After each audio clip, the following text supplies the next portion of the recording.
O crime organizado compensa no Brasil? Compensa, o crime organizado compensa no Brasil. Primeiro é a própria lei que diz que compensa. Por quê?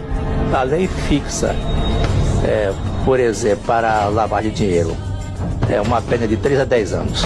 Se eu lavo R$1 milhão, eu vou pegar 3 anos. Eu nunca cometi um crime, sou primário de bons antecedentes e lavei R$1 milhão. Vou pegar 3 anos.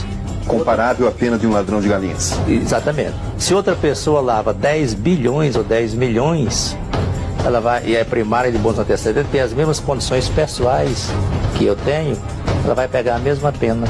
Então a própria lei termina fazendo apologia ao grande crime, dizendo: você deixa de ser trouxa, cometa um crime de grande potencial, porque se você for preso, você vai ficar pouco tempo na cadeia, ao lado daquele trouxa que cometeu um crime de pequeno potencial, ele vai sair pobre e você vai sair rico. É isso que diz a lei brasileira.